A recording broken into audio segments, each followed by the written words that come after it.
kau. Rata. Gila lah, macam tu je kita langgar dia. Dia boleh ini ada orang. Fire. Okay, ni lawan dia. Ini kena kita tengok kau pula, Lid. Kasih tahu, Lid.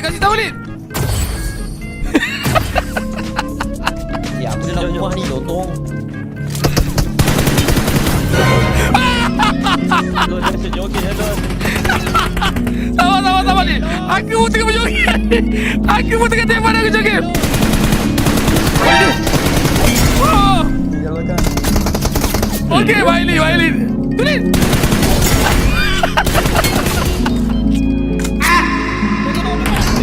Dia shot ni. Oi,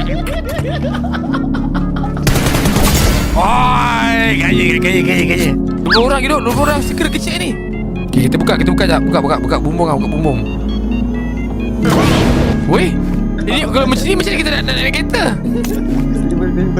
Balik lah. Woi, ni. Ya, tunggu. Motor kah? Mana? Wow. Telefon dah kereta dia macam oh. Shoot to kill. Dekat pokok. Pegang mana? Ayo.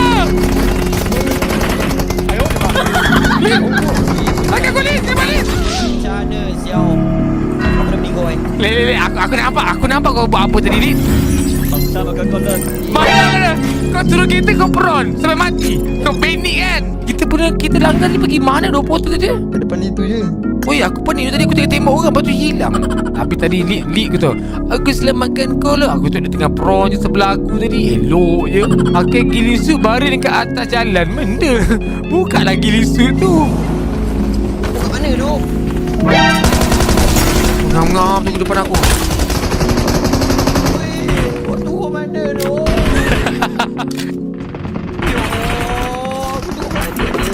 Apa boleh datang pelan-pelan, Madi? Aku turun sama tempat rembuk ni. Kau tengok kita orang. Kita orang siapa sini, Madi? Tak nak macam mana tu? Nak pergi dekat lobek tu. Oh, ya. Ini Dia terbawah lah dia. Lid.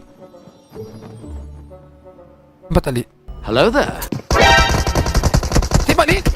Atas tu baju putih, Lid. Dia Baju putih. Baju putih. Oh, jap. Di mana boleh? Ni kau ambil gambar, Lid. Nak tembak, kena berhenti. Kau kena nampak saya ambil tembak. Belakang. Betul. Sebelum daripada mak saya cakap muka solos macam M, nasi waktu muda.